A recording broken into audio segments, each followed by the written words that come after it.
నమస్కారం friends. So ఈరోజు లైవ్కి రావాలన్న ఆలోచన లేకుండే, కానీ ఒక పాయింట్ క్లారిఫై చేద్దామని, ఎందుకంటే ఇట్ సెండ్స్ రాంగ్ మెసేజ్ కాబట్టి.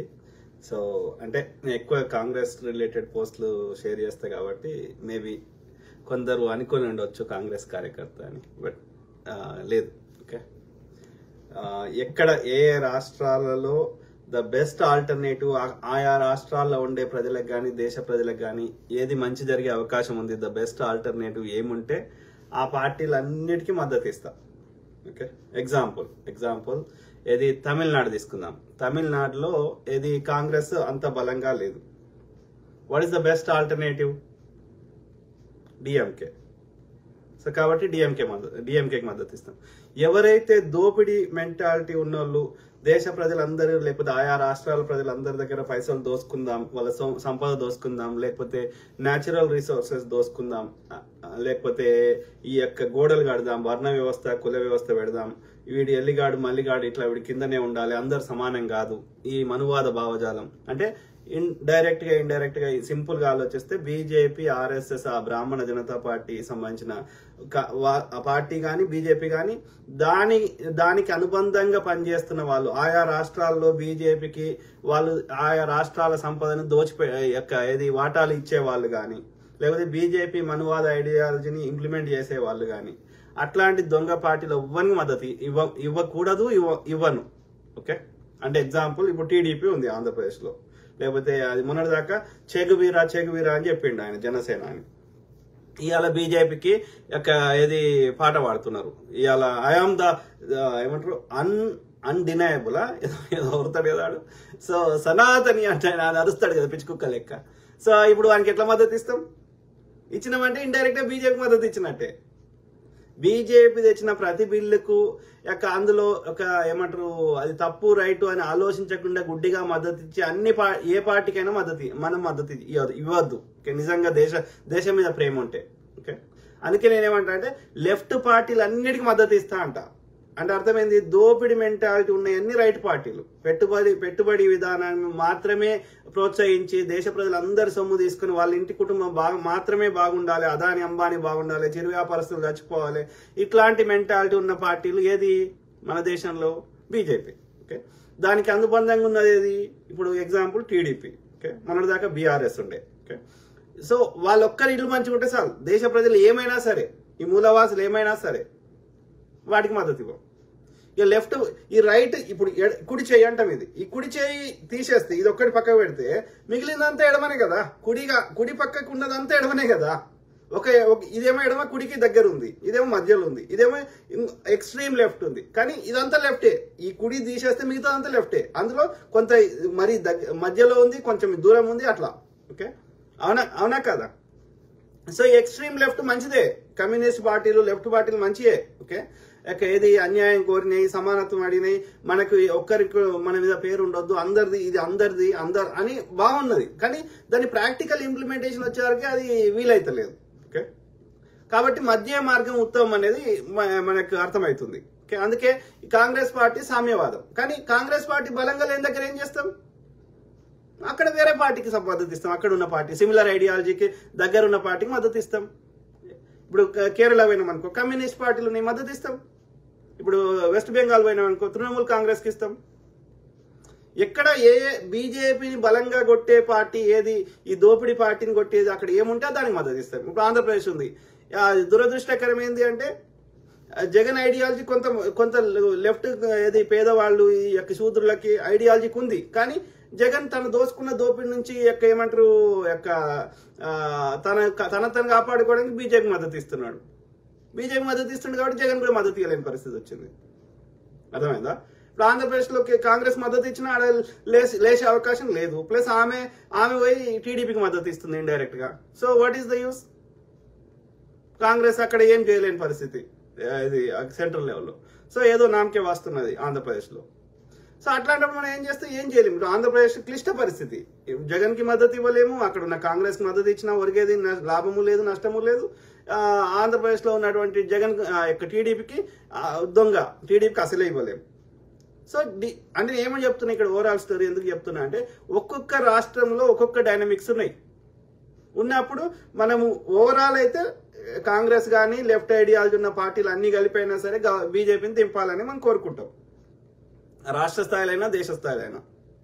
ఎందుకంటే ఆ మిగతా పార్టీలు ఉంటేనే ఈ వీడికంటే ఎంతసేపు మతం చుట్టూ తిప్పకుండా ప్రజలకు ఏదైనా మంచి చేస్తారు, లేకపోతే ప్రజల కట్టిన సంపదను ప్రజలకే ఖర్చు పెట్టే ప్రయత్నం చేస్తారు, సమస్యలకు శాశ్వత పరిష్కారాలు చూపెట్టే ప్రయత్నం చేస్తారు. అందులో ఒకడు జర ఎక్కువ చేయొచ్చు, కొంచెం ఒకటి తక్కువ చేయొచ్చు, కానీ ఎట్లా చేసినా ప్రజలు బాగుపడే అవకాశం ఉంది. కానీ అదే బీజేపీలో ఒక్కటి చెప్పండి, బీజేపీ ఒక దేశ ప్రజల కోసం మంచి చేసింది ఒక్క పని చెప్పండి దయచేసి, మీకు దండం పెడతా. కాబట్టి బీజేపీకి మద్దతు ఇచ్చినా, బీజేపీ ఏ బిల్లు తెచ్చినా దానికి అనుకూలంగా ఓటేసే పార్టీలకు మద్దతు ఇచ్చినా బీజేపీకి ఇచ్చినట్టే. బీజేపీ డైరెక్ట్ పరిపాలించిన దగ్గర ఆయా రాష్ట్రాల ప్రజల సంపద దోసుకొని బీజేపీకి వాటాలు ఇస్తారు కదా. చంద్రబాబు నాయుడు ఇచ్చొస్తలేడా? సో టీడీపీకి సపోర్ట్ చేసినా బీజేపీ సపోర్ట్ చేసినట్టే. కాబట్టి నేనేమంటున్నా, తెలంగాణలో ద బెస్ట్ ఆల్టర్నేటివ్ కాంగ్రెస్ ఉంది కాబట్టి కాంగ్రెస్ మద్దతు ఇస్తున్నాం.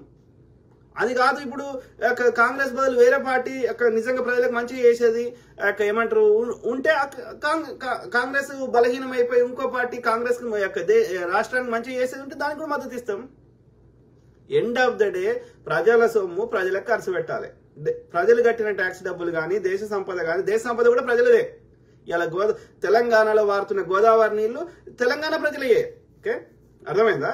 కాబట్టి ఆ దేశంలో ఉన్నటువంటి భూములు కానీ, ఖనిజాలు కానీ, లేకపోతే ప్రజలు కట్టిన ట్యాక్స్ డబ్బులు కానీ అవన్నీ ప్రజల కోసం సద్వినియోగపరచబడాలి. అది ఎవరు ఎక్కువ చేస్తే వాళ్ళకి మద్దతు ఇస్తాం. ఆయా రాష్ట్రాలు కొన్ని చిన్న పార్టీలు ఉంటాయి, వాళ్ళ ఐడియాలజీ బాగుంటుంది కానీ వాళ్ళకి కార్యకర్తలు ఉండరు, వాళ్ళకు ఒక ఎన్నికలు గెలిచే సత్తా లేదు. ఓకే, ఈ లేనప్పుడు మనం మద్దతు ఇచ్చినా వేస్ట్ కదా. ఇప్పుడు లోక్ సత్తా ఉన్నది, ఆయన ఐడియాలజీ కరెక్టా తప్ప ఆయన బీజేపీ సపోర్ట్ చేస్తున్నాడు కానీ అనుకుందాం, ఒక ఏదో పార్టీ అనుకుందాము, కానీ వాడు వచ్చే అవకాశం లేనప్పుడు వాళ్ళకి మద్దతు ఇస్తే ఏమైతే ఓట్లు చీలుతాయి తప్ప నో యూజ్ కదా. ఆలోచించండి, ప్రజలకి ఎట్లా మంచి జరుగుతుంది. ఇప్పుడు నువ్వు నోటాకు ఓటేస్తున్నావు, నువ్వు ఎవరికి ఓటేయకపోతే ఆ ముఖ్యమంత్రి సీట్ ఖాళీగా ఉండదు కదా. సో కాబట్టి we have to choose the best alternative. కాబట్టి ఆయా రాష్ట్రాల్లో ఎవరు గెలిచే అవకాశం ఉందో అది వాళ్ళకి ఈ బీజేపీ, ఈ దోపిడీ బీజేపీ పార్టీకి మద్దతు ఇవ్వని పార్టీలు అన్నిటికీ మద్దతు ఇస్తా. అంటే నా గోల్ ఏంది? సమాజం బాగుపడాలి, ప్రజలు బాగుపడాలి. ఏదైనా అభివృద్ధి చెందిన దేశంకి చూడడానికి పోవాలి. అక్కడ కల్చర్ ఎట్లుంది, అక్కడ తిండి ఎట్లుంది, వాళ్ళ ఆలోచన విధానం ఎట్లుంది, అక్కడ జీవన విధానం ఎట్లుంది అని అక్కడ న్యాచురల్ రిసోర్స్ గుట్టలు ఎట్లున్నాయి, ఇట్లా ఆ దేశం చూడడానికి తెలుసుకోవడానికి పోవాలి కానీ బతకడానికి పోకూడదు. అంటే ఏం చేయాలి? ఆ దేశంలో దొరికేది, ఆ దేశంలో ఉన్న ఫెసిలిటీస్ అన్ని మన దేశంలో చేసుకునే సత్తా మనకున్నది. కానీ చిత్తశుద్ధి గల నాయకులు పరిపాలకులు లేకపోవడం వల్ల ఈ సమస్య వస్తున్నది. కాబట్టి పరిపాలకుల్ని ఏ పార్టీ, కాంగ్రెస్ ఉంటే నేను ప్రశ్నించలేదా? కాంగ్రెస్ ని మద్దతు ఇస్తున్నా, బెస్ట్ ఆల్టర్నేటివ్ కాబట్టి. That does not mean Congress లో ఉన్న వాళ్ళందరూ పర్ఫెక్ట్ అని చెప్పలేదు. కాంగ్రెస్ ఏదైనా తప్పు చేస్తే దాన్ని సరిదిద్దే ప్రయత్నం చేస్తున్నాం కదా. ఇప్పుడు ఎగ్జాంపుల్ ముఖ్యమంత్రి కొన్ని చెప్పే విధానం తేడా ఉండొచ్చు. ఇది ఒకరికి దొంగలకి ఏమంటారు హార్ష్ గా చెప్పొచ్చు, వీళ్ళకి రిక్వెస్ట్ గా చెప్పొచ్చు. కానీ ఎండ్ ఆఫ్ ద డే ప్రజలు బాగుపడాలి కదా. ఇప్పుడు ముఖ్యమంత్రి రేవంత్ రెడ్డి గారిని కొన్ని సందర్భాల్లో పరుషంగా మాట్లాడిన సందర్భాలు ఉన్నాయి కదా, బీజేపీకి గెలిపించినాం అని చెప్పి, రైట్ కదా. లేకపోతే ముఖ్యమంత్రి గారు పోలీస్ వ్యవస్థను మంచిగా పటిష్టంగా చేయండి, లేకపోతే విద్యా వ్యవస్థను పటిష్టం చేయండి, డే టు డే మనకి యూజ్ అయ్యేటి వాటిని విద్యా విధానంలో పెట్టండి, విద్యాశాఖ మంత్రిని పెట్టండి, లేకపోతే మిగతా వాళ్ళని ఈ కులాల వారికి ఈ ప్రాధాన్యం ఇవ్వండి. చెప్తలేమా? చెప్పే టోన్ మారిందేమో కానీ చెప్పడం మారలేదు. అంటే అర్థమైంది, ఏ పార్టీ వచ్చినా ప్రజలు బాగుపడాలి, మనం ఇది తాపత్రయపడుతున్నాం అనేది ఇక్కడ ఓవరాల్ స్టోరీ. ఇక కొన్ని కాదు, ఇప్పుడు డిఎంకే పోస్ట్ షేర్ చేయండి, నేను షేర్ చేయకపోతే అడగండి. కమ్యూనిస్ట్ పోస్ట్ షేర్ చేయండి, నేను షేర్ చేయకపోతే అడగండి. అర్థమైందా? సో కాబట్టి బీజేపీని వ్యతిరేకించే ప్రతి పార్టీని ఐడియాలజీ పరంగా ఉండి ఇంతో అంత గెలిచే సత్తా ఉండి, గెలిచే సత్తా లేనప్పుడు ఏమవుతుంది? వాళ్ళు పొలిటికల్ పార్టీకి గెలిచే సత్తా లేనప్పుడు సామాజిక కార్యకర్తలు అవుతారు. అంటే మనం యాక్టివిజం చేస్తాం. సో సామాజిక కార్యకర్తలకు పార్టీలకు సంబంధం లేదు. వాళ్ళు అట్లాంటి వాళ్ళని ఎన్నైనా షేర్ చేద్దాం. ఇప్పుడు సంధ్యకి ఏదో మాట్లాడింది, విమలకి ఏమో మాట్లాడింది, లేకపోతే ఇంకో ఆమె కృష్ణకుమారి అని సామాజిక కార్యకర్త మాట్లాడుతుంది, షేర్ చేద్దాం. గతంలో తులసి చంద్ గారికి నేను చాలా షేర్ చేసిన. కాకపోతే ఆమె బీఆర్ఎస్ విషయంలో మాట్లాడే ప్రవర్తన కొంచెం డిఫరెంట్ గా అనిపించి ఆమె, ఎందుకంటే బీఆర్ఎస్ మళ్ళీ వస్తే మళ్ళీ తలకాయ నొప్పి కాబట్టి ఆమెను కొంచెం తక్కువ షేర్ చేస్తలేం అంతే. కాబట్టి నేను ఏమంటున్నా, ఇప్పుడు విప్లవశ్రీ అనే అమ్మాయి పవన్ కళ్యాణ్ మీద మాట్లాడింది, షేర్ చేస్తున్నాం కదా. సో కాబట్టి ఎవరైతే దోపిడీ మెంటాలిటీ ఉండి వివక్షని పెంచి పోషించే ఆమ్ ద సనాతని అని చెప్పి చెగువీర నుంచి సనాతనికి మారిన ఈ అడ్డదారులు, ఒక నిలకడలేని వ్యక్తులు, ఒక సిద్ధాంతం లేని వ్యక్తులు మళ్ళీ ఉన్నాడు. ఒక సిద్ధాంతం మీద ఏనాడు కొట్లాయని చెప్పండి. ఆయనకి ఎట్లా అడ్డదారులు ఎట్లనే చేసి దోసుకోవాలి, పైకి పోవాలి, ముఖ్యమంత్రి కావాలి, ఇంకోటి కావాలని ఆశ తప్ప ఇప్పుడు మందకృష్ణ మాదిగ సేమ్ మాటల వీళ్ళందరూ ఏంది ఆర్ కృష్ణయ్య తమ బాగుపడాలన్న ప్రయత్నం తప్ప ఇలా వీళ్ళు బీజేపీకి ఎందుకు సపోర్ట్ చేస్తున్నారు? ఏం చేసింది బీజేపీ? దేశానికి ఏం చేసింది? రాష్ట్రానికి ఏం చేసింది? ఎవరికి ఏం చేసింది? అయినా ఎందుకు సపోర్ట్ చేస్తున్నావు? కేవలం నీ స్వార్థం కోసం కదా. మరి అట్లాంటి వాళ్ళకి మనం ఎట్లా సపోర్ట్ చేస్తాం? సింపుల్. ఓకే, జెన్యూన్ గా ఇండిపెండెంట్ గా స్వతంత్రంగా వాళ్ళు ఏ పార్టీ అన్న ఉండని, ఇప్పుడు తెలంగాణ శ్యామ్ ఉన్నాడు, నాది వీసీకే పార్టీ అని చెప్తాడు. అయినా సరే శ్యామ్ ఏదైనా ఉంటే ఆయన మంచిగా మాట్లాడితే షేర్ చేస్తేనే కదా ఏ పార్టీ అయినా సరే. End of the day party ఏదైనా సరే మన లోపల రెండు ఉంటాయి. పార్టీకి ఒక ఐడియాలజీ నచ్చి సానుభూతి పరంగా ఉండొచ్చు, ఆ పార్టీ ఐడియాలజీకి మన ఆలోచన విధానానికి దగ్గర ఉండొచ్చు, అప్పుడు పార్టీకి సపోర్ట్ చేయొచ్చు. కానీ పార్టీ కంటే ముందు మనం ఒక సమాజం మంచిగా కావాలని కోరుకుంటున్నాం కదా, అవునా కదా మిత్రులారా? ఆలోచించండి. ఓకే, కామెంట్స్ లేనట్టున్నాయి, బట్ ఒకసారి చెక్ చేద్దాం. అంటే I wanted to clarify. Okay,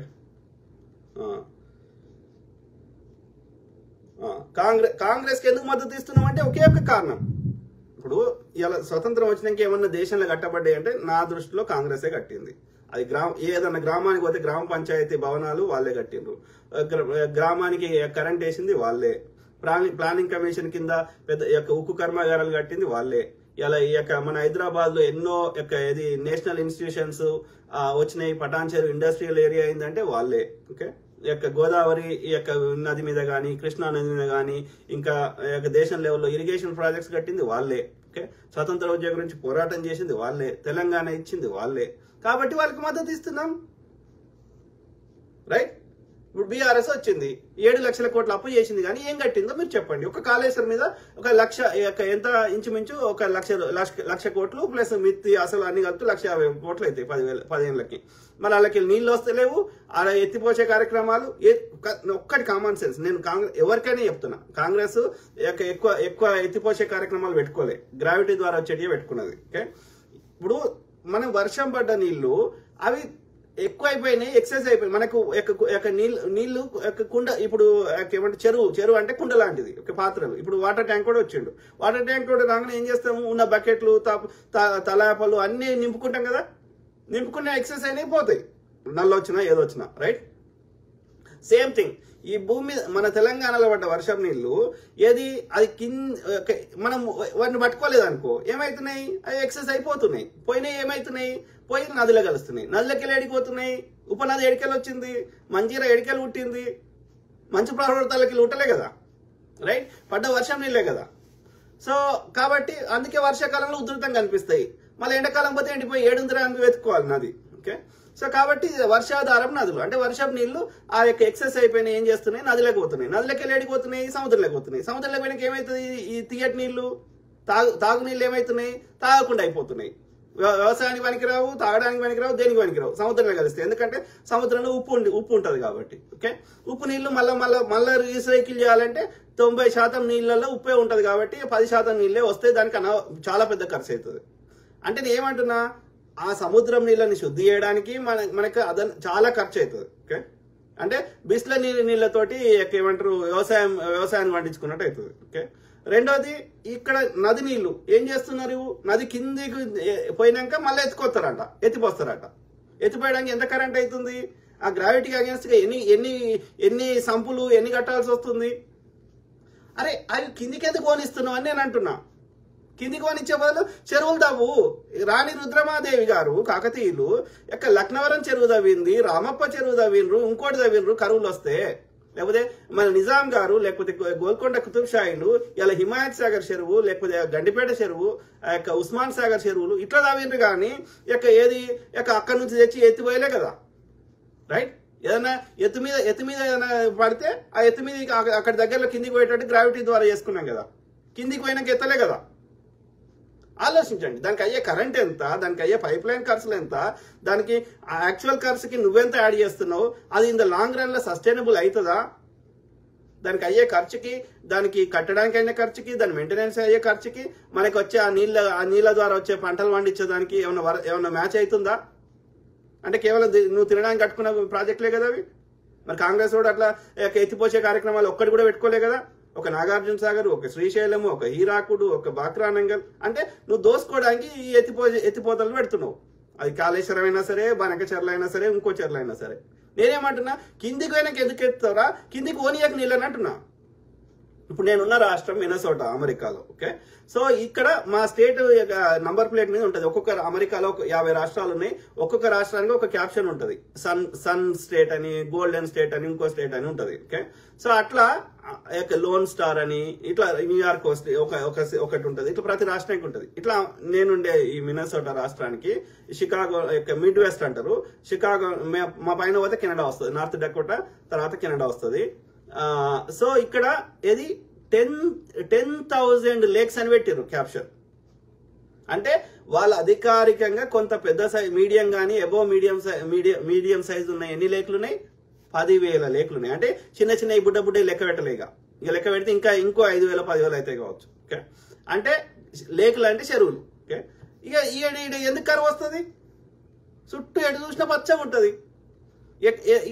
ఎక్కడ కరువు రాదు. ఎందుకంటే చెరువు తవ్వితే ఆడ ఒకటి నీళ్లు ఉంటాయి, ఆహ్లాదం ఉంటుంది, చెట్లు పెరుగుతాయి, గడ్డి పెరుగుతుంది, పక్షులు వస్తాయి, అది ఒక పార్క్ లెక్క తయారవుతుంది. First thing. ఓకే, ఆ చుట్టూ కొంచెం నడవడానికి పార్క్ ఇట్లా పెట్టుకుంటే పార్క్ లెక్క అవుతుంది. మంచిగా పోతారు, వస్తారు, ఆహ్లాదంగా ఉంటారు ప్రజలు. ఓకే, సంతోషంగా, మానసికంగా, పొల్యూషన్ తక్కువ ఉండి అన్ని విధాలు మంచిగా ఉంటారు. ఇప్పుడు ఒక కేబీఆర్ పార్క్, ఇంకో పార్క్ పోతే కొంచెం ప్రశాంతంగా అనిపిస్తుంది కదా. సంజీవయ్య పార్క్, ఇంకో park, Indira park, right. So అట్లా ప్రతి చెరువు దగ్గర అట్లా ఒక పార్క్ తయారవుతుంది. రెండోది ఏమైతుంది, నీళ్లు ఉండడం వల్ల ఏది భూమి సారం కొట్టుకోవదు. నీళ్ళు లేని దగ్గరనే ఎడారి తయారవుతుంది. అంటే మట్టి సారవంతంగా ఉంటుంది. ఇంకోటి ఏంది, నీళ్లు భూమిలోకి పోతాయి. అంటే ఎవరైనా బోర్ వేసుకున్నా, తవ్వుకున్నా, ఇంకా ఎవరు చేసినా, గవర్నమెంట్ చేసినా, ఇండివిజువల్ చేసినా నీళ్ళు వస్తాయి. ప్లస్ ఈ నీళ్లు నదిలో కలిపోయి, సముద్రంలో కలిపోయి, మళ్ళీ ఎత్తిపోయాల్సిన అవసరం లేదు. ఇక మనం ఇట్లా చేసుకుంటే నీకు ఒక్క ఇరిగేషన్ ప్రాజెక్ట్ అవసరం లేదు. నీకు నీళ్లు పుష్కలంగా నీ చెరువులో నీకు కావాల్సినంత అవసరాన్ని ప్రతి ఊరికి 4 చెరువులు తవ్వుకున్నావు అనుకో, ఇక నీకు కరువు అనే కాన్సెప్టే ఉండదు. ఇవాళ మనకి వానలు ఎప్పుడు పడుతున్నాయి? కేవలం ఒక ఈ సీజన్లో, మాన్సూన్ సీజన్లో పడుతున్నాయి. ఎందుకు పడుతున్నాయి? ఈ ఎండలు బాగా కొట్టి అక్కడ అల్పపీడనం ఏర్పడడం వల్ల, వేడి గాలి పైకి పోవడం వల్ల, అల్పపీడనం ఏర్పడడం వల్ల ఆ చలిగాలులు ఆ సముద్రం నుంచి, ఆ చలిగాలి లేకపోతే ఆ నది నుంచి చలిగాలులు వచ్చి అప్పుడు వర్షాకాలంలో ఎక్కువ వర్షాలు పడుతున్నాయి. దాన్ని మాన్సూన్ సీజన్ అంటారు. అట్లా కాకుండా నువ్వు ఇన్ని మొత్తం లేకులు తవ్వినావు అనుకో, 10,000 20,000 లేకులు చెరువులు తవ్వినావు అనుకో, నీకు ఎప్పుడు ఆ యొక్క నీళ్లు పైకి పోతాయి, మళ్ళీ చల్లగానే అన్నే పడతాయి. అంటే అర్థమైంది, ఒక చలికాలమే, ఒక వానకాలమే కాదు, ప్రతి సంవత్సరం మొత్తం నీకు వర్షం పడుతుంది. ఎప్పుడు 2-3 రోజులకు ఒకసారి వర్షం పడుతుంది. ఇప్పుడు ఒక ఫ్లోరిడా అనే ఒక స్టేట్ ఉంది. ఓకే, నీకు ఎండ ఫుల్ ఉంటుంది. ట్రాపికల్ ఏరియాస్ అన్ని ఇంతే. ఓకే, ఎందుకు ట్రాపికల్ అయినవి? అక్కడ నీరు ఎక్కువ ఉన్నది. ఓకే, నీరు ఎక్కువ ఉండడం వల్ల అన్న సముద్రం పక్కకు ఉన్నది. ఓకే, ఏమైతుంది, ఆ సముద్రం నీళ్ళు పైకి పోతున్నాయి, మళ్ళీ పడుతున్నాయి. 10 నిమిషాలు ఇట్లా నీళ్ళు పడతాయి, మళ్ళీ ఆగిపోతుంది. అంటే నీకు ప్రతిరోజు వర్షం పడుతుంది. సో నీకు ఎండాకాలం దాకా వెయిట్ చేయాల్సిన అవసరం లేదు. అంటే ఎప్పుడైనా బట్టలు వేసుకోవచ్చు. నీళ్ళ ఎద్దడి ఉండదు. అంటే ఒక్క చెరువులు తవ్వితే నీకు నీటి ప్రాజెక్టులు అవసరం లేదు, ఎత్తిపోయాల్సిన అవసరం లేదు, కరువులు ఉంటాయి, సంవత్సరాంతం మొత్తం నీళ్లు ఉంటాయి, ప్లస్ ఎప్పుడైనా వర్షాలు పడతాయి, గ్రీనరీ ఉంటుంది, పొల్యూషన్ వీక్తుంది. కాబట్టి చెరువులు తవ్వండిరా అని చెప్తున్నాం. వాడి ఒక కొత్త చెరువు తవ్వలేక బీఆర్ఎస్ వాడు ఉన్న చెరువులకు ఎంత పూడిక తీసిండో కొలమానం లేదు. ఓకే, వాడు మాత్రం అట్లా దోసుకున్నాడు. అట్లా కాదు. ఓకే, కొత్త చెరువులు తవ్వు, ఉన్నవాడికి పూడిక తీయి, ప్రతిదానికి లెక్క చూపెట్టు. ఇది చేయమని కాంగ్రెస్ ప్రభుత్వాన్ని కూడా నేను చాలాసార్లు గతంలో పోస్టులు పెట్టినా, ఇప్పుడు కూడా రిక్వెస్ట్ చేస్తున్నాను. ఇక బీజేపీలో అయితే ఇది అడిగే అవకాశమే మనకు లేదు. అడిగితే నేను దేశద్రోహిని, నేను కమ్మిని, నేను కాంగిని. కాబట్టి ఎందుకంటే వాడు రాసుకున్న పుస్తకం తప్పు రాసుకున్నాడు. ఇవన్నీ చేసినాం అనుకో, బీసీ ఓడు, ఎస్సీ ఓడు, ఎస్టీ ఓడు, శూద్రుడు, మంగళాయన, మాదిగాయన, శాఖలాయన వీళ్ళందరూ బాగుపడతారు కదా. వాడు పుస్తకం రాసుకున్నాడు, వీళ్ళందరూ నాకు సేవ చేయడానికి పుట్టించిండు బ్రహ్మ అని రాసుకునే. కాబట్టి వీడు అడుక్కున్నట్టుంటేనే వాడికి సేవ చేస్తాడు. కాబట్టి వీడి దగ్గర ఉండనియాడు. వీడు కష్టపడి సంపాదించుకుంటే గుంజుకుంటాడు, గుంజుకొని నాగబంధనాలు వేసి దాచిపెట్టుకుంటాడు. కాబట్టి వానికి 1% కూడా వాని నీడని కూడా మనం తాకనియద్దు. అంత దరిద్రుడాడు వాడి దేశపోడు కాదు, వాడికి ఈ దేశ ప్రజల మీద ప్రేమ ఉండదు. ఈ దేశంలో రాగానే వాడు శూద్రాన్ని పెట్టేసిండు. కాబట్టి వాని ఐడియాలజీ మీద కొట్లాడుతున్నాం. వాడు మనం చంపుతున్నాడు, కానీ మనం వాడిని చంపాలని మనం కోరుకుంటలేము. కానీ వాని యొక్క ఆధిపత్య ధోరణి, మనువాద ధోరణి మనము సావాలని కోరుకుంటున్నాం. కాబట్టి తప్పకుండా ఎక్కడ అన్యాయం జరిగినా ప్రశ్నిస్తాము. కాకపోతే వీడు బెస్ట్ ఆల్టర్నేటివ్ అన్నప్పుడు వాడిని ప్రశ్నించే విధానం మారుతుంది. కొంచెం సాఫ్ట్గా ప్రశ్నిస్తాం, లేకపోతే రిక్వెస్ట్ చేస్తాం. బట్ ప్రశ్నించడం మాత్రం ఆగదు. ఎందుకంటే మన గోల్ ప్రజలు బాగుపడాలి. End of the day simple. మన సంపద మనకే చెందాలి, మన బతుకులు మారాలి. చదువుకున్న ఎవరి క్వాలిఫికేషన్ తగ్గట్టు వాళ్ళకి పని కల్పించాలి. ఓకే, ఆ స్కిల్ సెట్ లేని వాళ్ళకి డిమాండ్ ఉన్న స్కిల్ సెట్ని వాళ్ళకి నేర్పియాలి. వాళ్ళు పండించిన పంటలు కానీ తయారు చేసిన వస్తువులకు కానీ ఎక్కడ డిమాండ్ ఉంటే ప్రపంచంలో ఆయా దేశాలకు ఎక్స్పోర్ట్ చేసుకొని వాళ్ళంతటా వాళ్ళు బతికేటట్టుగా కావాల్సిన స్కిల్ డెవలప్మెంట్ ట్రైనింగ్ ఇవ్వాలి. ఇప్పుడు రైతులు ఉన్నారు, వాళ్ళకి ఎంఎస్పీ ధరను పెంచడానికి ప్రయత్నం చేయాలి. వాళ్ళకి మార్కెటింగ్ విదేశాలకి ఎక్కడైతే పంటలు పండాయో ఆ దేశాలకు ఎక్స్పోర్ట్ చేసుకునే దానికి వాళ్ళకి వెసులుబాటు కల్పించాలి. అంటే రైతు సంఘాలని ఐక్యం చేయాలి. అట్లనే వాళ్ళకి కోల్డ్ స్టోరేజ్ యూనిట్లు ఏర్పాటు చేసుకునే వ్యవస్థను ఏమేమి టెక్నాలజీ అభివృద్ధి అయిన దేశాల్లో ఎట్లా పండిస్తుండ్రో, ఒక ఇజ్రాయెల్లో కానీ ఇంకో దేశంలో కానీ ఎడారి ప్రాంతాల్లో కూడా వాళ్ళు పంటలు పండించి పెద్ద లాభం చేకూర్చినప్పుడు మనకి అన్ని వాతావరణం అనుకూలంగా ఉన్నప్పుడు మనం ఎందుకు చేసుకోలేం? Just because lack of education and lack of government support. అందుకే నేను ఏమంటున్నా, సో గవర్నమెంట్ ని సహకరించాలి. రెండోది మార్పు రావాలంటే చదువుకోవాలి. 15 లేదా 16వ తరగతి చదవాలి, గ్రాడ్యుయేట్ కావాలి. ఇంజనీరింగ్ అయితే 4 ఏళ్ల కోర్సు ఉంటుంది, డిగ్రీ అయితే 3 ఏళ్ల కోర్సు ఉంటుంది. 3 అయినా 4 అయినా అది గ్రాడ్యుయేట్ అంటారు. అంటే అతను ఒక చదువుకున్నాడు. కాబట్టి చదువుకున్న వ్యక్తి ఏ పని చేసినా డిఫరెంట్ గా చేస్తాడు. చదువుకున్న వాడికి ఒక గూగుల్లో సెర్చ్ చేసుకోరా అంటే సెర్చ్ చేసుకుని ఆ ఇన్ఫర్మేషన్ తెలుసుకుంటాడు, లేకపోతే యూట్యూబ్లో సెర్చ్ చేసుకుంటాడు, ఏ తెలుసుకుంటాడు, ఇంకోటి తెలుసుకుంటాడు. అంటే దీన్ని ఒక అభివృద్ధి దేశంలో వ్యవసాయం ఎట్లా చేస్తాడో తెలుసుకొని ఆ విధంగా వ్యవసాయం చేయడానికి ప్రయత్నం చేస్తాడు ఒక చదువుకున్న వ్యక్తి. ఇప్పుడు చదువుకొని ఆయనకి మనం చెప్పినా అర్థం కాదు, వాళ్ళని నేను తప్పు పడతలేను, వాళ్ళ నిస్సహాయత. కాబట్టి నెక్స్ట్ జనరేషన్ మారాలంటే చదువు చాలా ముఖ్యం. చదువు అంటే ఏంది? ఆయన ఎవరో ఉద్యోగం ఇస్తారు, ఆ ఉద్యోగం కోసం నేను చదివిపిస్తా, నో.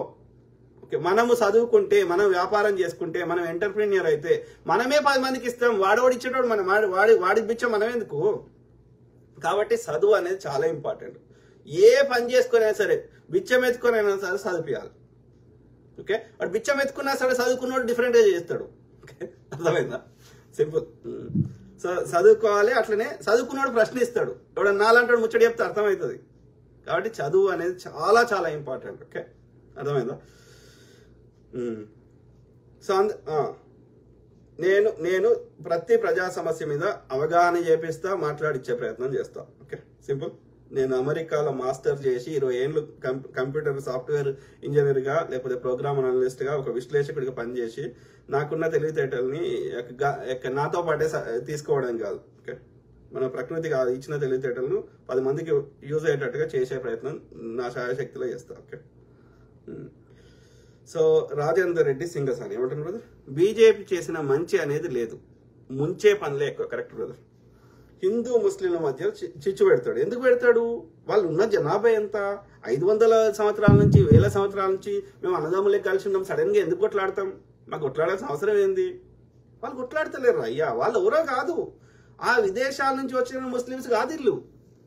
ఆ తురుష్కులు, అదే టర్కీ వాళ్ళని తురుష్కులు అన్నారు. టర్కీ దేశం నుంచి వచ్చిన వాళ్ళని, ఈ మొఘళ్ళు రాకముందు ఉన్న వాళ్ళంతా ఎక్కువ మంది, కొద్ది మంది మాత్రమే ఈ ఆఫ్ఘనిస్తాన్ నుంచి వచ్చిన వాళ్ళు, షేర్ షా సూరి అట్లాంటి వాళ్ళు.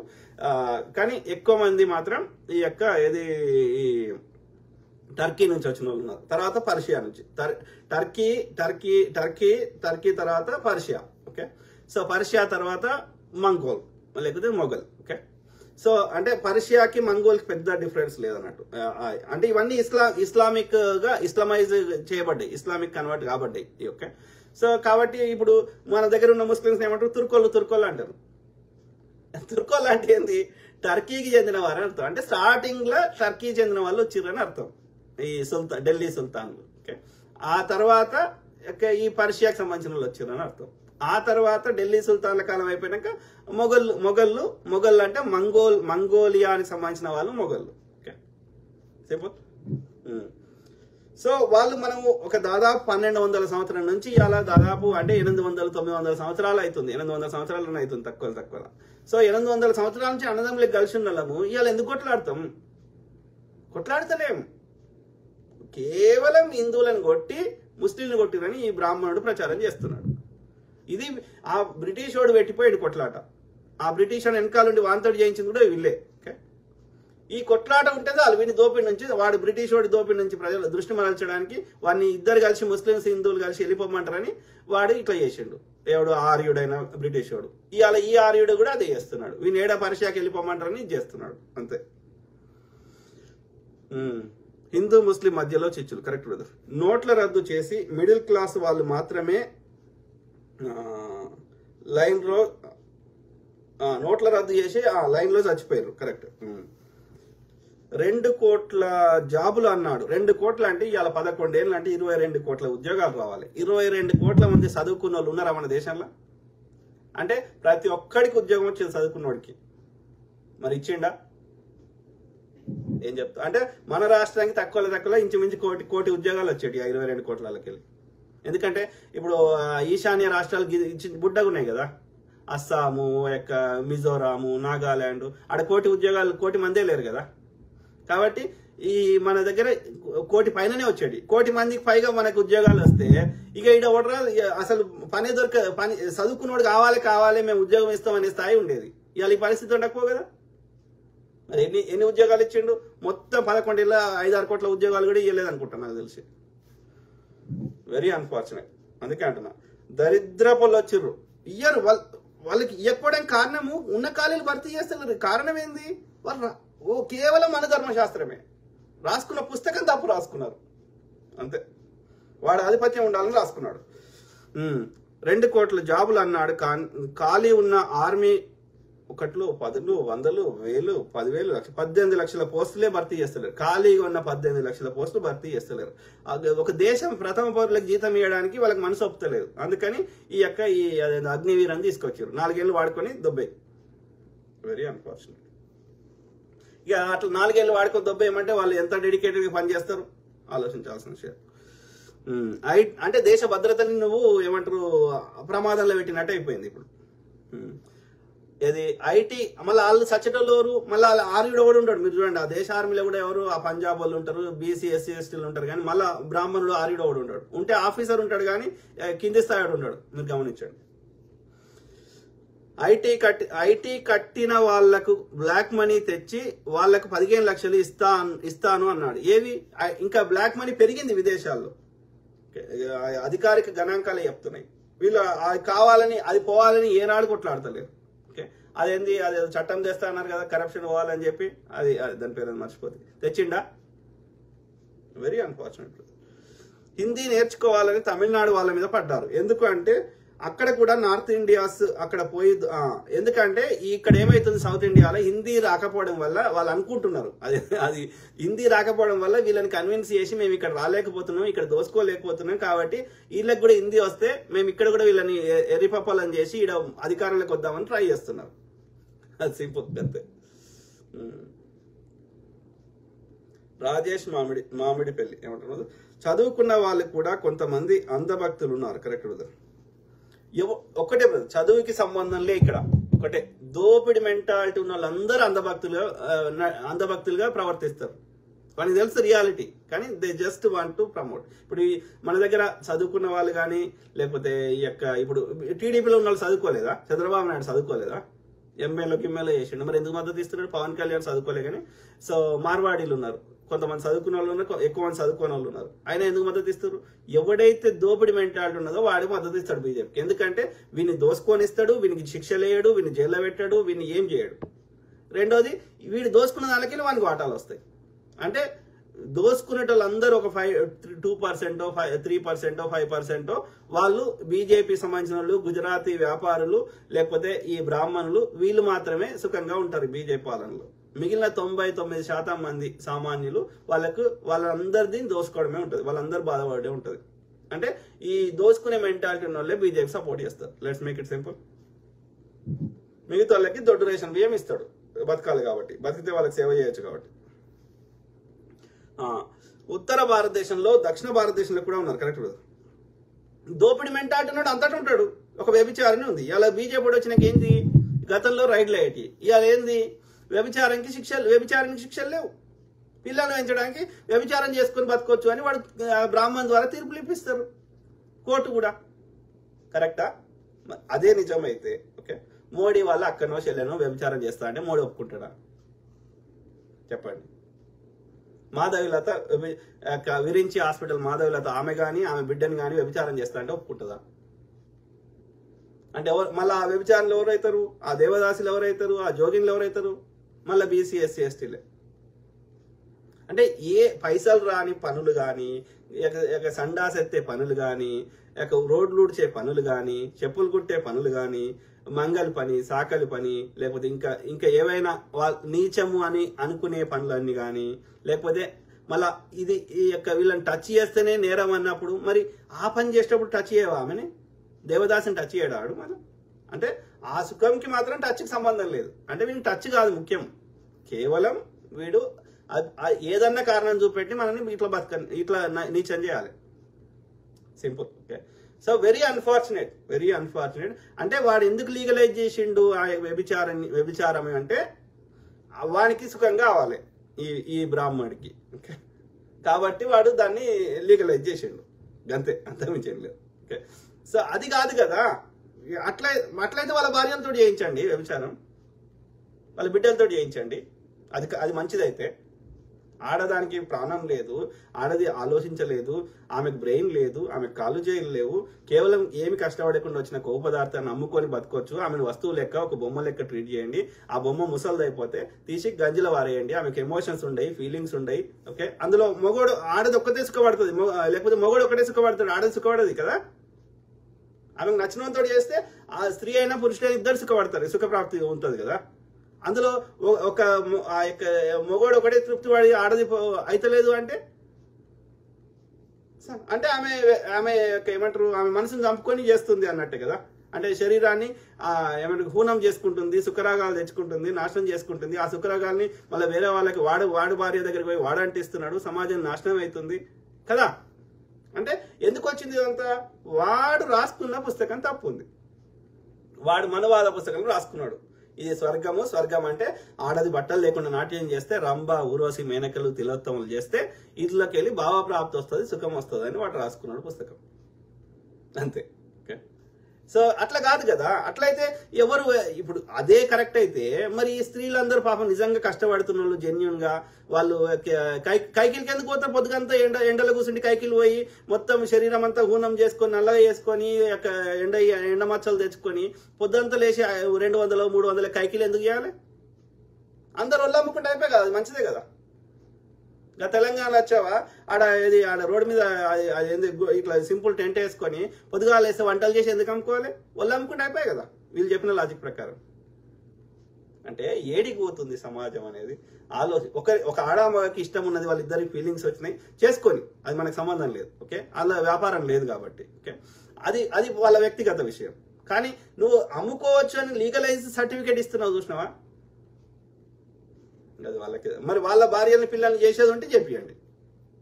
అంటే ఏం చెప్తున్నా ఇక్కడ, వీళ్ళు ఎందుకు తెచ్చిన ఈ టాపిక్ అంటే, ఈ బీజేపీ అనేది వాళ్ళ ఆలోచన విధానం ఎట్లుంది, ఎవరైనా సరే ఓకే అడ్డదారులలో సంపాదించుకున్నా, అడ్డమైన పనులు చేసినా వాళ్ళకి మద్దతు ఇస్తాడు.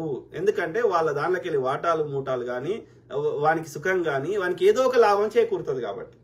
అంటే వాడి పొక్కనే చూసుకుంటాడు కానీ ప్రజలు బాగుపడాలి, ఇది తప్పు, మానవ సంబంధాలు పోతాయి, భార్యాభర్తల అనుబంధాలు పోతాయి, కుటుంబ వ్యవస్థ నాశనం అయిపోతుంది, లేకపోతే వీళ్ళందరి సంపద నేను దోసుకుంటే వీడెట్లా దీన్ని బతుకుతాడు, వీళ్ళందరి దగ్గర పైసలు ఉంటే వీళ్ళ యొక్క వ్యాపారాలను, చిరు వ్యాపారస్తులు అందరి దగ్గర నడిస్తే వాళ్ళందరూ దేశానికి ఒక కాలో చెయ్యో అదాని అంబాని అభివృద్ధి అంతే, అది రోగం అవుతుంది, బోధకాలు అవుతుంది, లేకపోతే ఇంకో రోగం అవుతుంది. అన్ని సామాజిక వర్గాల అభివృద్ధి అంతే, అందరి దగ్గర పైసలు ఆడితే వాళ్ళందరూ వస్తువులు అనుకుంటే నాకు ట్యాక్సులు కడతారు, ఆ ఉన్న ట్యాక్సీలను నేను దేశాన్ని అభివృద్ధి చేయడానికి వాడతా, అప్పుడు నా దేశం ఒక అభివృద్ధి చెందిన అమెరికా లాగా, ఫ్రాన్స్ లాగా, ఒక ఇంకో దేశం లాగా తయారవుతుంది అన్న ఆలోచన వానికి లేనే లేదే. నా ఇల్లు మంచుకుంటే చాలు, బయట ఏమన్నా కానీ నాకు సంబంధం లేదు. ఎందుకంటే ఆ బయట ఉన్నోడు ఇంకో బ్రాహ్మణుడు కాదు, ఇంకో ఆర్యుడు కాదు, ఇక్కడ దేశం మూలవాసి శూద్రుడు. అంటే వాడి ఆధిపత్యమే వాడు రాసుకున్న పుస్తకం. అంతే. పుస్తకం తప్పుంది కాబట్టి డాక్టర్ బాబా సాహెబ్ అంబేద్కర్ గారు ఇది సోర్స్ ఇది ఉంది కాబట్టి దాన్ని షింపు కాలబెట్టమని చెప్పారు. మనం కూడా అది వేయాలి. సింపుల్. అప్పుడే నిజమైన అంబేద్కరిస్ట్ అవుతారు. అంతేగాని అంబేద్కర్ బొమ్మ పెట్టుకొని ఆయన పూజ చేస్తే అంబేద్కరిస్టులు గారు. అప్పుడు నువ్వు కూడా వాడు మూఢ భక్తుని అంధభక్తుని తయారవుతున్నావు. ఎవరైనా మహనీయులై ఒకవేళ రాముడు మంచోడని వాడు నమ్మితే వాడు ఆర్యుడు నిజంగా రాముడు చెప్పిన పాటిస్తే అది లెక్క అవుతుంది. నువ్వు పొద్దుగాలేస్తే 100 మందితోటి తిరిగేసి వచ్చి ఇక రాముడు ఏకపత్ని వ్రతుడు, రాముడు దేవుడు అంటే కలవది. అంటే రాముని కూడా మోసం చేస్తున్నట్టే. ఎవరైనా ఏ మహనీయుడైనా, గాంధీ కానీ, అంబేద్కర్ గారు కానీ, ఇంకోరు కానీ, సుభాష్ చంద్రబోస్ గారు, వాళ్ళు చెప్పిన చెగువీర కానీ, ఇంకో ఎవరైనా ఎవరికి నచ్చిన వాళ్ళు గొప్పవాళ్ళు అని నమ్మితే వాళ్ళకి పూజలు చేసాడు కాదు మనం చేయాల్సింది. వాళ్ళు చెప్పిన సిద్ధాంతాలని మనము అమలు చేసే ప్రయత్నం చేస్తే, బుద్ధుడికి మొక్కితే కాదు మనం బుద్ధిస్టులము, బుద్ధుడు చెప్పిన సిద్ధాంతాలని మనం ఆచరణలో పెట్టుకుంటే, మన జీవితాన్ని బాగు చేసుకుంటే, మనం బాగుపడి మనము సంతోషంగా బతికి 10 మందికి దాని ఫలితాలు అందేటట్టు చేస్తే అప్పుడు మనం నిజమైన బుద్ధిస్టులం అవుతాం. సింపుల్. ఎనీ సిద్ధాంతం ఇక చెడగొట్టే సిద్ధాంతం ఉందనుకో, ఇక అది నేరం అవుతుంది. చట్టం ప్రకారం వాళ్ళకి శిక్షలు పడాలి. ఉత్తర భారతదేశంలో, దక్షిణ భారతదేశంలో కూడా కరెక్ట్ బ్రదర్. నిరుద్యోగం కారణం వాళ్ళని బ్రెయిన్ వాష్ కాకుండా ఒకటే brother, lakh of education. First thing lakh of education. చదువు లేకపోవడం అన్నిటికంటే ప్రమాదకరంగా తయారైంది. సౌత్ ఇండియాలో ఇంతో కొంత చదువుకున్నారు, అది 10-12 చదువుకొని ఆపేస్తున్న వాళ్ళు ఎక్కువ మంది ఉన్నారు. ఇక ఉత్తర భారతదేశంలో అయితే అసలు అక్షర జ్ఞానమే లేని వాళ్ళు ఎక్కువ మంది ఉన్నారు. సో దీని వల్ల ఏమైతుంది, ఎవడు వాళ్ళ బ్రెయిన్ చదువుకోకపోవడం వల్ల, విషయ పరిజ్ఞానం లేకపోవడం, ఎవడైనా వాని బ్రెయిన్ వాష్ చేయగలుగుతున్నాడు. దాంట్లో వీళ్ళు సిద్ధహస్తులు, ఈ ఆర్యులు. ఈ పండగలు, పబ్బాలు, ఇవన్నిటిని చూపెట్టి ఆ కల్చరల్ ఎమోషన్స్ క్రియేట్ చేసి ఆ ఎమోషన్ ఆధారంగా నీ బ్రెయిన్ వాష్ చేస్తున్నారు, వాళ్ళకి బానిసగా చేసుకుంటున్నారు. వీళ్ళ దగ్గర చదువు లేకపోవడము, వీళ్ళ దగ్గర పేదరికం ఉండడం వల్ల వాడిచ్చే చిల్లర కోసమో, దేనికోసమో, లేకపోతే బీరో, బిర్యానో, ఇంకేదన్నా, లేకపోతే బెదిరించో, నీ చంపుతామని బెదిరించో, ఏదో రకంగా వీళ్ళని ఆ యొక్క గూండాలుగా తయారు చేసుకుంటారు అక్కడ ఉన్న శూద్రులని. మళ్ళీ అక్కడ ఒక్క ఆర్యని బిడ్డ ఎవడు అందరూ మంచిగానే సెటిల్ అవుతారు, ఫుల్ వ్యాపారాలు చేసుకుంటారు, పైసలు ఉంటాయి, విదేశాలకు పోతారు, వాళ్ళు బాగా హాయిగా ఉంటారు. రోడ్డు మీద జంబి కత్తులు పట్టుకుని ఒక్క ఆర్యుడు తిరిగాడు, మళ్ళా అదే శూద్రుడు. సో అంటే ఆ సిస్టంలో మనని ఇప్పుడు ఆ పోరగాళ్ళని కూడా తప్పుకోవడం లేదు. ఎందుకంటే వాళ్ళని కరెక్ట్గా తనకు అనుకూలంగా మలుచుకుంటున్నాడు వాడు సోర్సు ఆర్యుడు. కాబట్టి మనం సోర్స్ని కొట్టాలి. వాళ్ళని మార్చడం పెద్ద కష్టం కాదు. వాడు అటు దిక్కు పోయినాడు, ఇటు దిక్కు తేవచ్చు ఎప్పుడు ఈ సోర్స్ లేకుండా చేసినప్పుడు. కాబట్టి we need to fight with the source. Arya మనువాద ఐడియాలజీని ఎవరైనా పొద్దుగా లేచి పెంచి పోషిస్తున్నారో, అది బీజేపీ కావచ్చు, ఆర్ఎస్ఎస్ కావచ్చు, గుల్లల పూజారులు కావచ్చు, లేకపోతే గరికపాటి లాంటి వాళ్ళు కావచ్చు, చాగంటి లాంటి వాళ్ళు కావచ్చు, చిన్నజీఆర్ లాంటి వాళ్ళు. చిన్నజీఆర్ అంటాడు కులాలు పోకూడదండి అంటాడు, ముక్కుల గొంతు పెట్టుకొని. లేకపోతే సమ్మక్క సారలమ్మ కూడా దేవతలా అండి అంటాడు. మేమని రాదా, రాముడు కూడా దేవుండా అండి, ఆయన పుస్తకాలను రాయలేదు కదండి, నేను మానవుణ్ణి రాసిండు కదండి, ఆదర్శ పురుషుడు, మర్యాద పురుషుడు అని రాసిండు కదండి వాల్మీకి గారు, ఆయన ఎట్లా దేవుడు ఏంటండి, తుమ్మితే తగ్గితే జై శ్రీరామ్ ఎందుకంటారండి అని మేము ముక్కులో ఏదో పెట్టుకొని కూడా మాట్లాడగలుగుతాం. అట్లా మాట్లాడితే నేను దేశద్రోహిని, నేను కమ్మిని, నేను హిందువుని కాదు, నేను ఇంకోటి కాదు. నువ్వు పాకిస్తాన్ పో, నువ్వు ఆఫ్ఘనిస్తాన్ పో, నువ్వు చైనాకు పో, నువ్వు ఇంకో దేశం పో. ఇది వాళ్ళ బతుకు. ఒకవేళ నాలాంటి వాడు దూరం అని మాట్లాడితే, అదే నువ్వు ఆడుని మాట్లాడితే ఇడికి రా అంటాడు, ఈడుండని మాట్లాడితే అడిగో అంటాడు. అంటే ఎవడు మాట్లాడద్దు వానికి, దొంగ నా కొడుకు. నిరుద్యోగ కారణం కరెక్ట్ బ్రదర్. వాళ్ళని బ్రెయిన్ వాష్ కాకుండా ఇలా కాపాడాలి, లేదా బ్రెయిన్ వాష్ అయితే వాళ్ళకి ముచ్చట అర్థమయ్యేటట్టు చెప్పాలి. అందుకే నెత్తినీరు పట్టుకుంటుంది పొద్దుగాలు వేస్తే. ఎందుకు చేస్తున్నా నేను కాంగ్రెస్ అని వాడతలేను కదా పొద్దుగాల పాటలు. కాంగ్రెస్ కి అదే బెస్ట్ ఆల్టర్నేటివ్ కాబట్టి వాని పోస్టులు షేర్ చేస్తున్నాం, లేకపోతే ఏదైనా ఎన్నికలు వచ్చినప్పుడు వాని గురించి చెప్తున్నాం. కానీ 90% ఆఫ్ ద టైం నేను ఈ యొక్క సామాజిక దీని గురించి అవగాహన చేసే ప్రయత్నం చేస్తున్నాను. బ్రెయిన్ వాష్ అయితే వాళ్ళకి ముచ్చట అర్థమయ్యేటట్టే ఎలా చెప్పాలి మీరు వివరించండి బ్రదర్. అదే బ్రదర్, నాలాగనే ఇప్పుడు నేను ఎట్లయితే చెప్తున్నా ఏమంటున్నావు కరెక్ట్ చదువుదాం, మళ్ళీ చదువుదాం. చదువుకున్న వాళ్ళు కూడా కొంతమంది అంధభక్తులు ఉన్నారు. ఉత్తర భారతదేశంలో, దక్షిణ భారతదేశంలో కూడా ఉన్నారు. Correct, agri. నిరుద్యోగం కారణం వాళ్ళని బ్రెయిన్ వాష్ కాకుండా ఇలా కాపాడాలి, లేదా బ్రెయిన్ వాష్ అయితే వాళ్ళకి ముచ్చట అర్థమయ్యేటట్టు ఎలా చెప్పాలి, మీరు వివరించండి బ్రదర్. చదువుకున్న వాళ్ళు కూడా చాలా మంది బీజేపీ మాయలో పడ్డారు. ఒకటే బ్రదర్, కన్సిస్టెంట్ గా ఈ యొక్క ఏమంటారు వివక్ష మీద చర్చలు పెట్టాలి.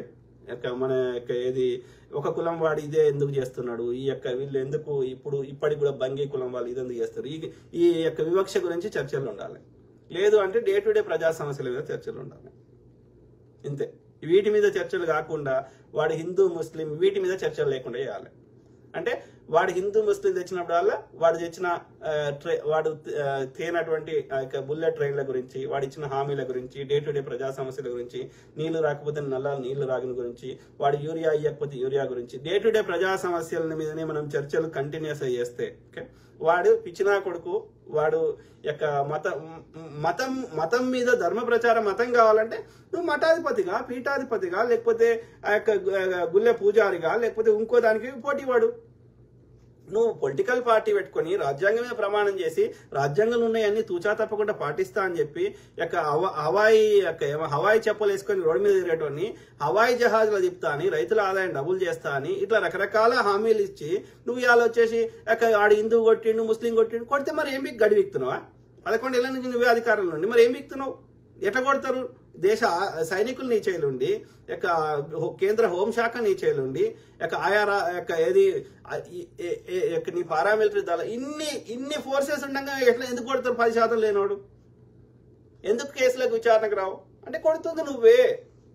కాబట్టి మనము దాన్ని ఎంటర్టైన్ చేయకూడదు. ప్రజలకి ఈ వాడి ఎందుకు విచారణ జరుగుతలేదు వాటి మీద ప్రతి అంశం మీద అవగాహన చేయాలి, అర్థమయ్యేటట్టు చెప్పాలి, దానికి సంబంధించిన పోస్టులు ఉంటే షేర్ చేయాలి. అయినా సరే వాడికి స్వార్థ ప్రయోజనం ఉన్న అంధభక్తులు మారినప్పుడు ఏం చేస్తాం? వాళ్ళ పర్సంటేజ్ తక్కువ ఉంటుంది, వాళ్ళతో ఒరిగేది లేదు. ఎందుకంటే మనకి సెల్ఫిష్ బెనిఫిట్ ఉంది కాబట్టి, వాళ్ళకి డబ్బులు ఇచ్చి వాళ్ళతో చేయిస్తుంది కాబట్టి వాడు ఎంత చెప్పినా మారనండి వదిలేస్తాం. టైం వస్తుంది. ఇప్పుడు నిన్న ఒక అంధభక్తుడు 30 ఏళ్ల నుంచి చేసినా ఇలా సారీ చెప్తున్నాడు. ఎందుకని? ఈ అంధభక్తులకు కూడా ఏమవుతుంది, ఏదో ఒక రోజు వాని పర్సనల్ లైఫ్ లో వాని భార్య చనిపోతుందో, వాని తండ్రి చనిపోతాడో, వానికి ఉద్యోగం ఉండదు, ఏదో కష్టకాలం వస్తుంది. కష్టకాలం వచ్చినప్పుడు ఈ వాడు ఎవడైతే బీజేపీ ఆడవాడినో వాడు ఎవడు సపోర్ట్ చేయడు వీనికి. Then they realize. అప్పుడు నేచర్, ప్రకృతి వాళ్ళని మారుస్తుంది. కాబట్టి వాళ్ళ పర్సంటేజ్ తక్కువ ఉంటుంది కాబట్టి వాళ్ళ గురించి పట్టించుకోవద్దు. మన చర్చ డే టు డే ప్రజా సమస్యల మీదనే చర్చ ఉండాలి. వాడు మతం చుట్టూ తిప్పుతా అంటే తిప్పొద్దు. ఆ మతం చుట్టూ ఏమైనా హిందువుల మీద దాడులు చేస్తే విచారణ చేయరాయ్యా. అది ముస్లిం అయినా, క్రిస్టియన్ అయినా, హిందూ అయినా, ఇంకోడైనా, పార్సీ అయినా అందరికీ యొక్క శిక్షలే. మేము వద్దంటాడు. అఫ్జల్ గురి ఉరిదీసిన మేము వద్దనలే కదా, ప్రజ్ఞా ఠాకూర్ ఉరిదీసిన మేము వద్దాను. మా కులంకి సంబంధం లేదు. నేరస్తుని కులం మతం ఉండదు. ఎవరినైనా దోషులకు శిక్షలే, నిష్పక్షపాతంగా విచారణ చేయి, దోషులకు శిక్షలే, ఏ కులం వాడైనా, ఏ మతం వాడైనా. మేము వద్దంటాడు. సింపుల్. విషయ పరిజ్ఞానం బ్రదర్. ప్రశ్నించడము, అట్లనే మనం చెప్పినప్పుడు ఒక 1% 0.5% పిచ్చినా కొడుకులు ఉంటారు అంధభక్తులు. వాడు మారాడు. వాడు ఎప్పుడు మారుతాడు అంటే వానికి ఒక దెబ్బ తగిలినప్పుడు మారుతాడు. అది ప్రకృతి మారుస్తుంది. సో ప్రకృతికి మనతోటి కాంది, ప్రకృతిని కోరుకుందాం, ప్రకృతిని ప్రార్థిద్దాం. ప్రకృతి తప్పకుండా చేస్తుంది.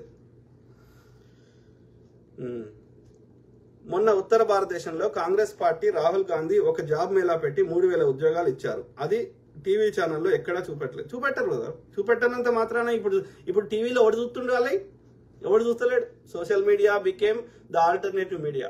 ఎందుకంటే తెలిసిపోయింది జనాలకి. కాబట్టి మనకున్న మీడియాని వాడు చూపెట్టాలంటే చూపెట్టాడు కదా. ఇప్పుడు వాడు చూపెడితే వాడిని మోడీ ఊకోడు కదా, వాడిని లేకుండా చేస్తాడు కదా. వాని ఐటీ దాడులు చేపిస్తాడు, లేకపోతే వాని ఉద్యోగం తీపిస్తాడు, ఏదో చేస్తాడు కదా. కాబట్టి వాని బతుకుతారు, వాని పిల్లల్ని పోషించుకోవాలి కాబట్టి వాడు చూపెట్టాడు. కాబట్టి మనం వాని గురించి వరి కావాల్సిన అవసరం లేదు. We cross that stage. Now social media has become or crossed, not become. Alternative media కాదు, ఆల్టర్నేటివ్ మీడియాని దాటిపోయింది. ప్రజలు నమ్ముతలేరు రెగ్యులర్ మీడియాలో వచ్చేది. కాబట్టి we have to use the social media to any extent. Okay, simple. We don't need to play victim role. ఏమంటున్నాం brother? Rajender Reddy Singasani. ప్రస్తుతం ఇండియా జీడిపి గురించి క్లియర్ గా చెప్పండి సార్.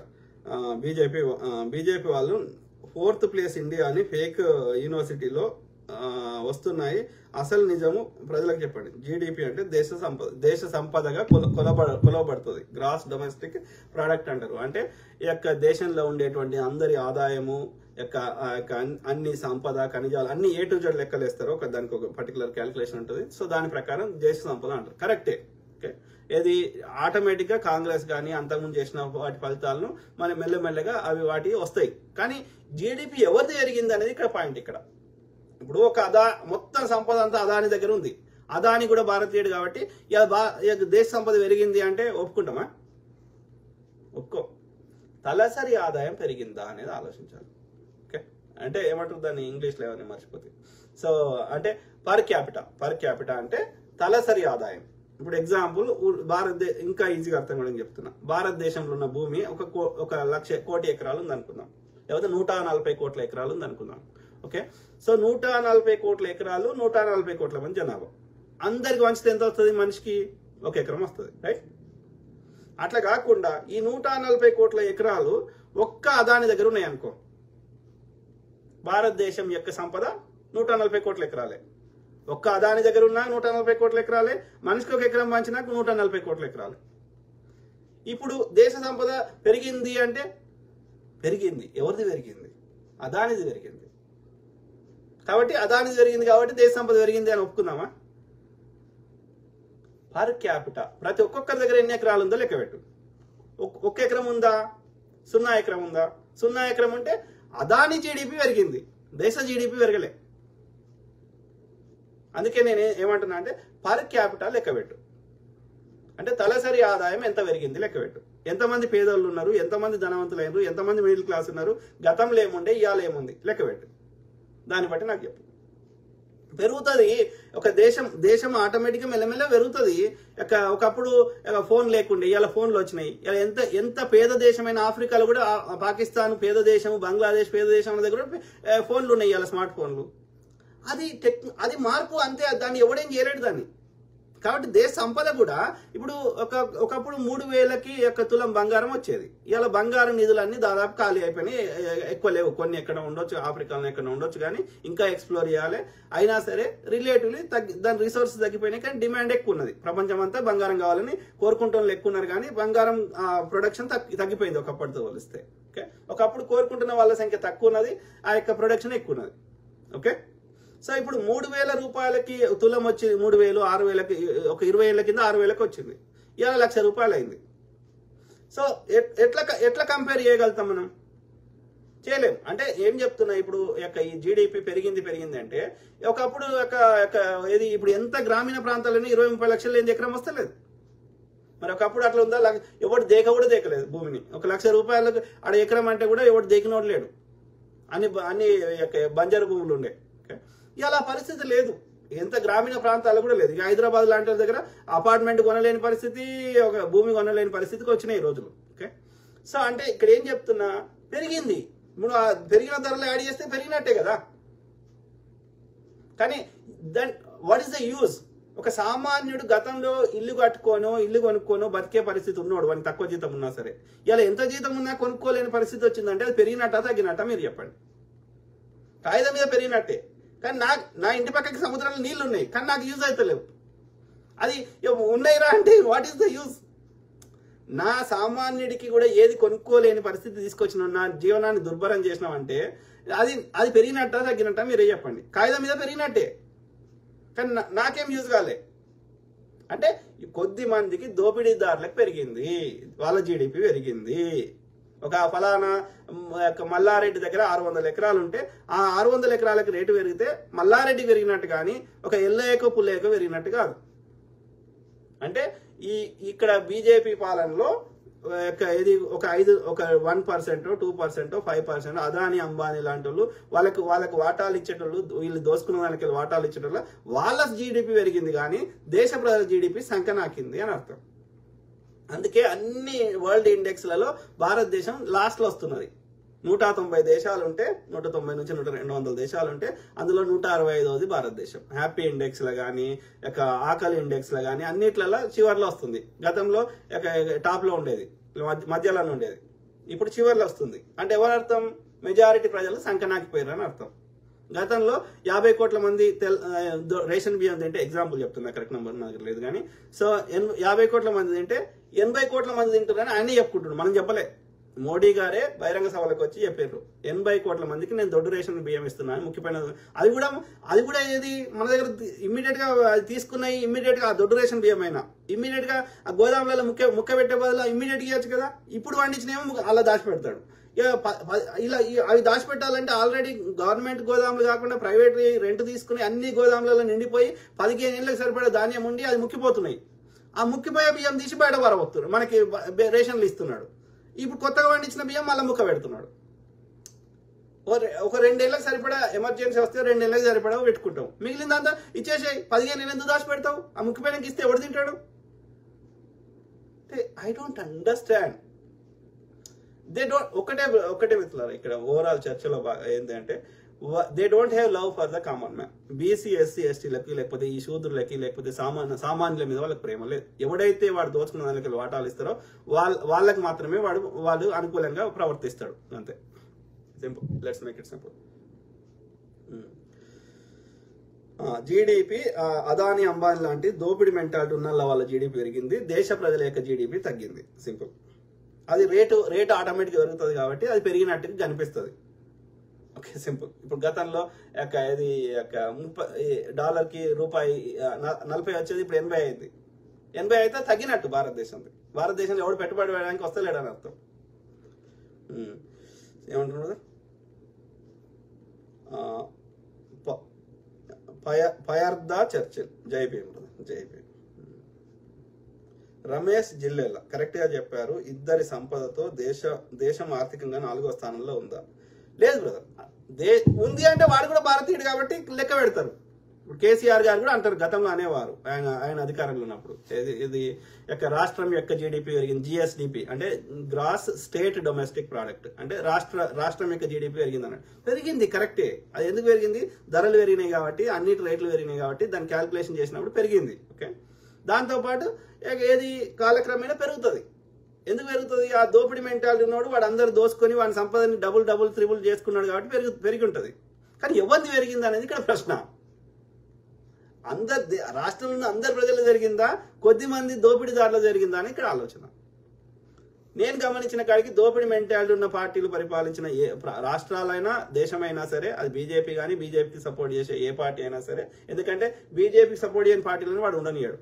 కాబట్టి ధనవంతుడు ఇంకా ధనవంతుడు అవుతాడు కొద్దిమంది, మిగిలిన అంతా పేదోళ్ళు అవుతారు. మిడిల్ క్లాస్ వాళ్ళు, ఎబో మిడిల్ క్లాస్ వాళ్ళు, వీళ్ళంతా పేదోళ్ళు అవుతారు. ఎందుకంటే వాళ్ళ సిద్ధాంతమే అట్లా ఉన్నది, దోపిడీ సిద్ధాంతం. అదే లెఫ్ట్ పార్టీలు ఉన్న దగ్గర అన్ని ఉంటాయి. మిడిల్ క్లాస్ వాడు ఉంటాడు, ఎబో మిడిల్ క్లాస్ వాడు ఉంటాడు, రిచ్ వాడు ఉంటాడు, అన్ని ఉంటారు. ఈ పేదోడు మిడిల్ క్లాస్ వస్తాడు, మిడిల్ క్లాస్ వాడు ఎబో మిడిల్ క్లాస్ అవుతాడు, ఎబో మిడిల్ క్లాస్ వాడు ధనవంతుడు అవుతాడు, ధనవంతుడు ఇంకా ధనవంతుడు అవుతాడు. ఇట్లా ఉంటది వ్యవస్థ. కానీ ఈ దోపిడీ మెంటాలిటీ దగ్గర అట్లా ఉండదు. ఒక లేయర్ ఉంటుంది, ఒక 2% 3%. వాళ్ళే ధనవంతులు ఉంటారు, ఇక మిగతా అంతా పేదల్లో ఉంటారు. ఇక రెండే ఉంటాయి. ఎందుకంటే మిగతా ఇన్ని అంచెలు ఉన్నది, మిడిల్ క్లాస్ ఏమో వీళ్ళందరూ దోసుకొని ఆడొక్కడు కూసుకుపడతాడు అన్నట్టు. So that is the indicator, the best indicator. ఆ దేశము ఆ రాష్ట్రం బాగుపడ్డదా అంటే పర్ క్యాపిటా ఇన్కమ్, తలసరి ఆదాయం పెరిగిందా అని లెక్క పెట్టండి. జీడిపి కాదు లెక్క పెట్టాల్సింది. ఓకే, జీడిపితో పాటు పర్ క్యాపిటా, అప్పుడు కరెక్ట్ లెక్క వస్తుంది. ఇప్పుడు అమెరికా ఉంది, ఇప్పుడు అమెరికా భూభాగము ఇప్పుడు ఏది జనాభా, ఓకే, మన దేశం కంటే 4 రెట్లు పెద్దగా ఉంది. జనాభా మన దేశం కంటే 4 రెట్లు తక్కువ ఉన్నది. అప్పుడు ఏమైతుంది? ఆ యొక్క ఏమంటారు ఏరియాని బై డివైడ్ చేస్తే ఈ జనాభా తోటి, అంటే ఒక మనిషికి ఇన్ని ఎకరాలు, ఒక 10 ఎకరాలు అనుకుందాం, 10 ఎకరాల భూమి ఉంది మన దగ్గర. ఓకే, ఇప్పుడు మన ఇండియా తీసుకుంటే 4 రెట్లు భూమి తక్కువ ఉన్నది, జనాభా 4 రెట్లు పెద్దగా ఉంది. ఆ భూమికి ఈడ డివైడ్ చేస్తే, లేకపోతే ఎకానమీ డివైడ్ చేస్తే, ఇప్పుడు ఇండియా ఎకానమీ 4 ట్రిలియన్స్ అంటున్నాం. ఓకే, 4 ట్రిలియన్స్ ఎంతమంది కోసం? 140 కోట్ల మంది కోసం. అమెరికా ఎకానమీ ఎంత? 20 ట్రిలియన్లు. 20 ట్రిలియన్లు ఎంతమంది కోసం? 35 మంది కోసం. అంటే ఏమర్థం? 20 ట్రిలియన్లు డివైడెడ్ బై 35 కోట్ల మంది. ఓకే, అట్లనే ఇది ఈడ 4 ట్రిలియన్లు 140 కోట్ల మంది. ఎంత అవుతుంది? మనిషికి ఎంత అవుతుంది అంటే 20 రెట్ల, వాళ్ళ ఎకానమీ 20 రెట్లు పెద్దగా అర్థం మనకంటే. అర్థమైందా? సో అట్లా లెక్కలేయాలి. మనది 20 ట్రిలియన్ ఉంది, మన 4 ట్రిలియన్ ఉంది లెక్కేస్తే వర్కౌట్ కాదు. ఉంది కరెక్టే, మన 4 ట్రిలియన్ ఎంతమందికి ఉన్నది? 140 కోట్ల మంది. వాళ్ళ యొక్క 20 ట్రిలియన్స్ ఎంతమందికి ఉన్నది? 35 కోట్ల మందికే. అంటే చాలా బ్యాక్వర్డ్ ఉన్నామని అర్థం మనం. అట్లా అందుకే అంటున్నా, మనిషికి పర్ లెక్కేయాలి. పర్ క్యాపిటా కానీ, పర్ జన డెన్సిటీ కానీ, ఇట్లా ప్రతి దానికి పర్ వేయాలి, డివైడ్ చేయాలి జనాభాతో. అప్పుడు కరెక్ట్ లెక్క వస్తుంది. అంటే అమెరికా లెక్క మనం కావాలంటే మన ఎకానమీ 80 ట్రిలియన్లు కావాలి. అమెరికా కంటే 4 రెట్లు ఎక్కువ కావాలి ఎకానమీ. అప్పుడు వాళ్ళకి ఈక్వల్ అవుతాం. 4 ట్రిలియన్లది 80 ట్రిలియన్లు కావాలి. అంటే అంటే ఎన్ని రెట్లు పెరగాలి మనది? 20 రెట్లు పెరగాలి. 20 రెట్లు ఎప్పుడు పెరుగుతుంది? పెరగాలంటే మనం ఎంత కష్టపడాలి? మనం తయారు చేసిన వస్తువులు, సేవలు ఎన్ని దేశాలకు పంపాలి? లేకపోతే ఉన్న దగ్గరనే ఎంత ఎకానమీ మనం మనీ డిస్ట్రిబ్యూట్ అయ్యేటట్టు చేయాలి. ఒక దగ్గరనే ముక్క పెట్టకుండా, అదాని అంబానీ దగ్గర ముక్క పెట్టకుండా అందరి దగ్గర మనీ రొటేషన్ అయ్యేటట్టు. ఇప్పుడు అదాని దగ్గర ఉన్న సంపద అంతా తీసుకుని అందరికి వస్తే పర్ క్యాపిటల్ పెరుగుతుంది. అప్పుడు అందరు పెరుగుతుంది ఆ ఎకానమీ, రియల్ ఎకానమీ. ఇప్పుడు ఓన్లీ అదాని సంపద పెరిగినట్టు అంతే, దేశ సంపద పెరిగినట్టు కాదు. సింపుల్.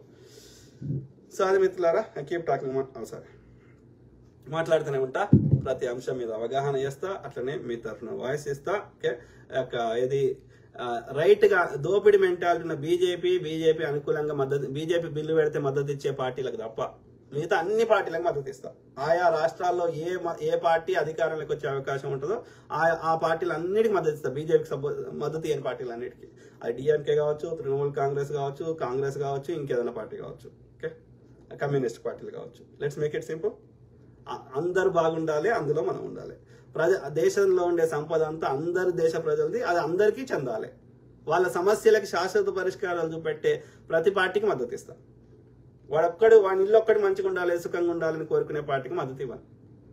సింపుల్. ఓకే, సో అన్ని విషయాల మీద అవగాహన చేసే ప్రయత్నం చేస్తా. సర్వే జన సుఖినో భవంతు. God bless all, take care and have a good night. Bye.